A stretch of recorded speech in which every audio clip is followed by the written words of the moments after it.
കൊച്ചിയിൽ പ്രത്യേകിച്ച് തീരമേഖലയിൽ കനത്ത ജാഗ്രതാ നിർദ്ദേശം നൽകിയിട്ടുണ്ട്. കാരണം ഉയർന്ന തിരമാലകൾക്ക് സാധ്യതയുണ്ട്. ചെല്ലാനം മുതൽ മുനമ്പം വരെയുള്ള പ്രദേശങ്ങളാണ് ജില്ലാ ഭരണകൂടം ജാഗ്രതാ നിർദ്ദേശം പുറപ്പെടുവിച്ചിരിക്കുന്നത്. നമുക്ക് വിപുലമായി തന്നെ കാര്യങ്ങൾ ചോദിക്കാം. കിരൺ ചേരുന്നുണ്ട് നമ്മോടൊപ്പം. കിരൺ, കൊച്ചി മേഖലയിലൊന്നാകും, പ്രത്യേകിച്ച് എറണാകുളത്ത് മധ്യമേഖലയിലൊക്കെ തന്നെയും ഉള്ള വിവരങ്ങൾ ഒന്നിച്ച് ചേർത്ത് പറയാം. പക്ഷേ കൊച്ചിയെ സംബന്ധിച്ചിടത്തോളം ഈ തീരമേഖല കൂടുതലായി ഉണ്ട്. അപ്പോൾ അവിടെ എങ്ങനെയാണ് നിർദ്ദേശങ്ങൾ നൽകിയിരിക്കുന്നത്? ആളുകളെ മാറ്റിപ്പാർപ്പിക്കുന്ന അടക്കമുള്ള കാര്യങ്ങളിലേക്ക് പോയിട്ടുണ്ട്. നമുക്കറിയാം, ഈ വേലിയേറ്റവും മറ്റും ഉണ്ടാകുന്ന സമയത്തൊക്കെ വെള്ളക്കെട്ട് സാധാരണ ഉണ്ടാകാറുള്ള ഇടങ്ങൾ കൂടിയുണ്ട്. അവിടെ ഈ മഴക്കെടുതികൾ കൂടെ വന്നു കഴിയുമ്പോഴത്തേക്കും വലിയ പ്രശ്നങ്ങളിലേക്ക് അവർ പോകാറുണ്ട്. അവിടെ നിന്നവരെ മാറ്റിപ്പാർപ്പിക്കേണ്ടതുണ്ട്. ഒപ്പം നഗരപ്രദേശങ്ങളിലും എപ്പോഴും അതെ, ഒരു ചെറിയ മഴ പെയ്താൽ പോലും വെള്ളക്കെട്ടുണ്ടാകുന്ന ഇടമാണ്. മഴക്കാല പൂർവ്വ ശുചീകരണം ഒന്നും തന്നെ നടക്കാത്തൊരു സ്ഥലം കൂടിയാണ് കൊച്ചി. അപ്പോൾ ഈ മഴക്കാലത്ത് ഇപ്പോൾ വളരെ പെട്ടെന്ന് തന്നെ കാലവർഷം നേരത്തെ വരുമെന്ന് മുന്നറിയിപ്പ് ഉണ്ടായിരുന്നിട്ട് കൂടി അത്തരം പ്രവർത്തനങ്ങളൊന്നും നടന്നിട്ടില്ല. അതുകൊണ്ട് തന്നെ എത്രത്തോളം ജാഗ്രതയുണ്ട്? പ്രത്യേകിച്ച് മഴക്കാല രോഗങ്ങളെക്കുറിച്ചൊക്കെയുള്ള ജാഗ്രത നൽകിയിട്ടുണ്ടോ കൊച്ചിക്കാർക്ക്? വീണ, ഇന്ന് എറണാകുളം ജില്ലയിൽ ഓറഞ്ച് അലർട്ടാണ്. നിലവിൽ മഴയ്ക്ക് ചെറിയൊരു ശമനമുണ്ടെങ്കിൽ പോലും രാവിലെ മുതൽ തന്നെ കനത്ത മഴയായിരുന്നു പല മേഖലകളിലും പെയ്തിരുന്നത്. പ്രത്യേകിച്ച് തീരദേശ മേഖലയിലാണ് ഒരു ജാഗ്രതാ നിർദ്ദേശം നൽകിയിരിക്കുന്നത്. ഉയർന്ന തിരമാല കണക്കിലെടുത്തുകൊണ്ട് തന്നെ കൊച്ചിയുടെ തീരമേഖലയായിട്ടുള്ള ചെല്ലാനം മുതൽ മുനമ്പം വരെയുള്ള പ്രദേശങ്ങളിലെ ജനങ്ങൾ ജാഗ്രത പാലിക്കണം എന്നുള്ളൊരു നിർദ്ദേശമാണ് ജില്ലാ ഭരണകൂടം നൽകിയിരുന്നത്. ഇന്നലെ വൈകിട്ടോടുകൂടി തന്നെ, അതായത് കനത്ത മഴയുണ്ട്, അതേസമയത്ത് തന്നെ വേലിയേറ്റവും കൂടി ശക്തമായ ഒരു സാഹചര്യത്തിൽ ചെല്ലാനത്തിൻ്റെ ചില പ്രദേശങ്ങളിൽ ഇന്നലെ കടൽ വെള്ളം ജനവാസ മേഖലകളിലേക്ക് കടന്നു വരുന്ന ഒരു സാഹചര്യം ഉണ്ടായിരുന്നു. അങ്ങനെ റോഡുകളിലടക്കം വെള്ളക്കെട്ട് അനുഭവപ്പെടുന്ന ഒരു സാഹചര്യമായിരുന്നു ഇന്നലെ വൈകിട്ടുണ്ടായിരുന്നത്.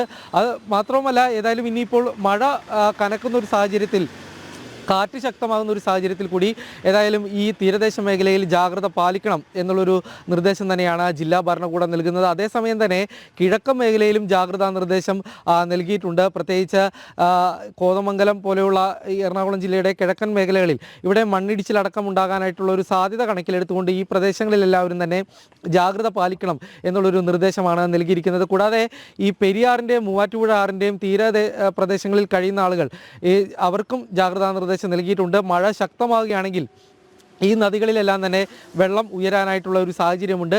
അത്തരം അടിയന്തര ഘട്ടങ്ങൾ ഉണ്ടാകുന്ന ഒരു സാഹചര്യമുണ്ടെങ്കിൽ ഈ പ്രദേശങ്ങളിലെ ജനങ്ങളെ മാറ്റിപ്പാർപ്പിക്കുന്നതിന് വേണ്ടിയുള്ള അടിയന്തരമായിട്ടുള്ള ക്യാമ്പുകൾ ആരംഭിക്കുന്നതിന് വേണ്ടിയുള്ള മുന്നൊരുക്കങ്ങൾ ആരംഭിക്കാനും ഏതായാലും തദ്ദേശ സ്ഥാപനങ്ങൾക്ക് ജില്ലാ ഭരണകൂടം നിർദ്ദേശം നൽകിയിട്ടുണ്ട്. നിലവിലേതായാലും ഇത്തരം ബുദ്ധിമുട്ടുകളല്ല, അത്തരം പ്രശ്നങ്ങളൊന്നും തന്നെ റിപ്പോർട്ട് ചെയ്തിട്ടില്ല. എന്നാൽ എല്ലായിടത്തും തന്നെ ജാഗ്രത തുടരുകയാണ്. അതേസമയത്ത് തന്നെ കൊച്ചി നഗരത്തെ നോക്കിയാൽ, നഗരത്തിൻ്റെ ഹൃദയഭാഗത്ത് നോക്കിക്കഴിഞ്ഞാൽ ഈ ഒരു മഴക്കാല പൂർവ്വ ശുചീകരണ പ്രവർത്തനങ്ങൾ അത് വലിയ രീതിയിൽ നടന്നില്ല എന്നുള്ളൊരു ആക്ഷേപം നേരത്തെ തന്നെ ഉയർന്നിരുന്നതാണ്.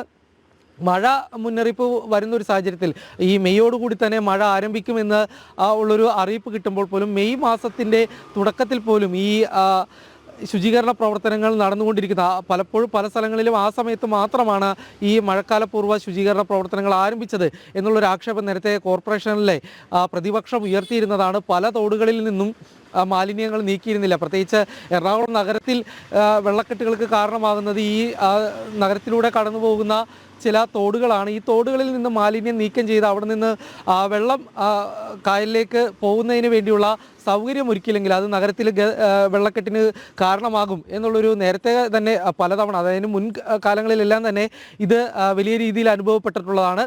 അതുകൊണ്ട് തന്നെ ഈ മാലിന്യം നീക്കാനായിട്ടുള്ള ശ്രമം ആരംഭിക്കണമെന്നുള്ളൊരു ആവശ്യം പ്രതിപക്ഷം ഉയർത്തിയിരുന്നിട്ട് പോലും അതും കൃത്യമായിട്ട് പാലിച്ചില്ല എന്നുള്ളൊരു ആരോപണം നേരത്തെ പ്രതിപക്ഷം ഉയർത്തിയിരുന്നതാണ്. ഏതായാലും ഇന്നലെ പെയ്ത മഴയിൽ ചില സ്ഥലങ്ങളിൽ വെള്ളക്കെട്ട് അനുഭവപ്പെട്ടെങ്കിൽ പോലും പിന്നീട് മഴ കുറഞ്ഞൊരു സാഹചര്യത്തിൽ വെള്ളം റോഡുകളിൽ നിന്നും മാറുന്ന ഒരു സാഹചര്യം തന്നെയാണ് ഉണ്ടായിട്ടുള്ളത്. നിലവിലിപ്പോൾ എറണാകുളം ജില്ലയുടെ ഒരു ഭാഗത്ത് പോലും ഈ മഴയുമായി ബന്ധപ്പെട്ട് അല്ലെങ്കിൽ ഇതുമായി ബന്ധപ്പെട്ടുള്ള മഴക്കെടുതികളൊന്നും തന്നെ റിപ്പോർട്ട് ചെയ്തിട്ടില്ല. ഇന്നലെ അങ്കമാലി കാലടി മേഖലയിൽ റോഡിൻ്റെ ചില ഭാഗങ്ങൾ ഇടിഞ്ഞു പോകുന്ന ഒരു സാഹചര്യം ഉണ്ടായിരുന്നു.